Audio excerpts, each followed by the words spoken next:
I platinumed GTA5 twice, and it got me banned on PSNProfiles. As most of you know, I've been clearing my unfinished backlog for a while now. It's pretty much consumed my life. This is a backlog that consists of all the platinums I gave up on a few years back. Two of the games on this list were GTA 5 on the PS3 and GTA 5 on the PS4. Now, auto-pops weren't a thing before the PS5, so I had to play both these games again to earn the platinum. Sad times. I had a fair few trophies left to pop on the PS4 version, but on the PS3 version, I only had 2, and this is why I got banned. But we'll get to that a little bit later on. For now, drop my beat! I'm a big bag hunter with the bow.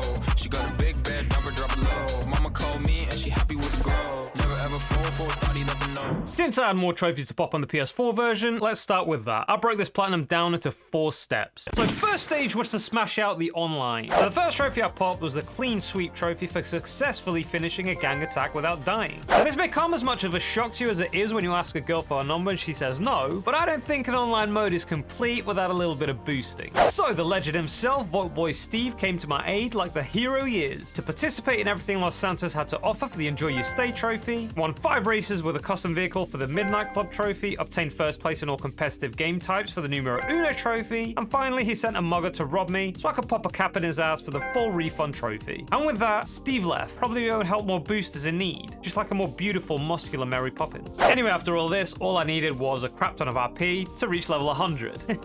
All I needed. And also the 30 platinum medal. Even with all the events and activities GTA Online offers, I still got very burnt out very fast. It may have been because I had done this less than a year ago on the PS3, but this is when my mind really started thinking, is this really worth it? But in my despair, another angel found me. An angel by the name of Lewis_Y123. This man pretty much carried me to level 100 by adding me as a member of his company so that I could get all the RP he obtained. But not only that, he also helped me with the 30 platinum award so I could pop the decorated trophy as well. What a goddamn hero. So in between doing missions, activities, and me getting all of Lewis's RP, I popped the new perspective trophy for playing the game in first person for 15 hours, and of course I eventually reached level 100 and popped the above the law trophy. This meant I'd obtained all the online trophies that GTA had to offer, and although at the time it felt like half my journey was complete, I was nowhere near done with this journey. Carried on with the story, and since I was going for gold medals in missions as I was progressing, it meant I sometimes had to repeat missions multiple times. This didn't help at all with the burn, but it wasn't too bad. Once I completed the submarine heist, I popped the submersive trophy, and by the time I reached mission 66, I popped the solid gold, baby, for obtaining 70 gold medals. On a side note, these are much easier than the ones in Red Dead Redemption 2 because you don't have to do the objectives all in one go. You can do an objective, leave the mission, and then do the other objectives later. Anyway, I eventually finished the story and popped the To Live or Die in Los Santos trophy. Now all that was left was the cleanup for the 100%. Again, all that was needed. Doing all the different ridiculous tasks and tedious collectibles to get this is truly when I got burnt out. To the point where I considered creating a brand new PSN account and just forget about this one. But I persisted. Just like Hercules in his 12 labors, I had GTA's 27 stupidly unnecessary chores. I went to the strip club with a friend, played darts with a friend, went to a bar with a friend, went to the cinema with a friend, went to the cinema on my own, did the stunt jumps, knife flight, right before I crashed to my death, flew under all 65 bridges, which popped the close shave trophy, robbed a store, used the services of a prostitute, got a private invitation from a stripper, walked and played fetch with Chop, collected all 50 spaceship parts which unlocked whatever the f this abomination is, and the From the Beyond the Stars trophy, collected all 50 letter scraps and completed the side mission that came with it to pop a mystery solved trophy, bought 5 properties, bought a car from an internet site, played golf with a friend, won a game of tennis, completed every weapon class at the shooting range, won a medal in each flight school test, did all the parachute jumps, finished all Strangers and Freaks with Franklin, completed all the sea races and triathlons, completed a fair for the cab company which popped the All Is Fair in Love and War, did all the off-road races, which also meant I'd gotten gold in all applicable hobbies and pastimes, which popped the multi-discipline trophy, and finally I completed all the street races to pop the career criminal trophy for obtaining 100% in single player mode. Wow, what an absolute mammoth of a task, but it's done. I then bought the Mackenzie Field hangar with Trevor and did all the missions to pop the TP Industries Arms Race trophy, which brought me to my final trophy. I bought the Sonar Collections dock with Michael and collected all the nuclear waste for the Waste Management trophy, because just like the government, we care for the environment.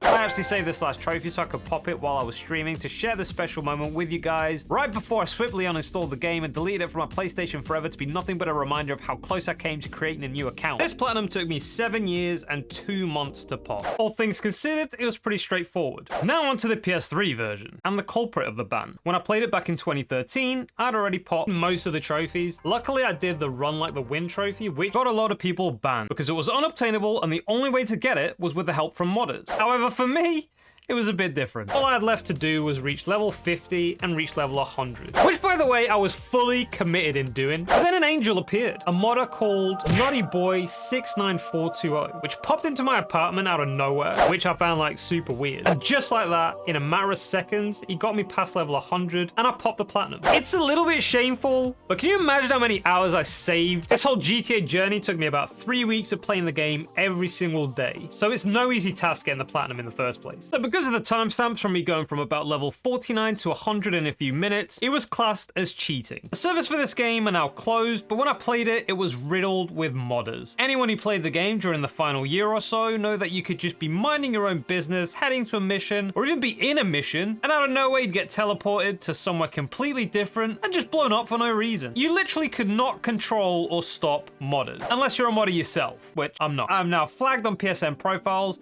and removed from the leaderboards. Now don't get me wrong, I have no interest of being in the leaderboards whatsoever, so it doesn't really bother me. I did dispute this flag while being 100% transparent. Not much of a dispute, more of an explanation. I didn't actively look for a modder to raise my level on GTA 5. They just popped in my server and transferred a load of money and XP onto my character. I wasn't sure what was happening, but once the XP/cash started rising, I couldn't stop it. The thank you on the video wasn't a thank you for the service, it was more like a thank you for saving me hours of grinding on the game, even though I didn't actively look for help. The dude/dudette popped in and popped a trophy I would have popped anyway in a span of a few minutes rather than countless hours. I'll finish off by saying, regardless of the outcome of whether the flag is removed or not, I just wanted to say it was completely out of my control. People who played the online on the PS3 version know that if a modder jumps in, you're at their mercy. In my case, it wasn't a bad scenario, so to speak. Plenty of times I was in a mission or just minding my own business and I'd be teleported to a random spot and be killed for no reason whatsoever. Anyway, that's my explanation for what happened. I am now at the mercy of the staff and the users. If I violated any rules, I apologize, but I think it's a bit harsh to punish me for something I had no control over. Plus, I doubt I'd massively impact any leaderboards because the platinum took me about a decade to pop. Cheers. And after a few days of hearing absolutely nothing back, I got this as an answer. This won't be lifted.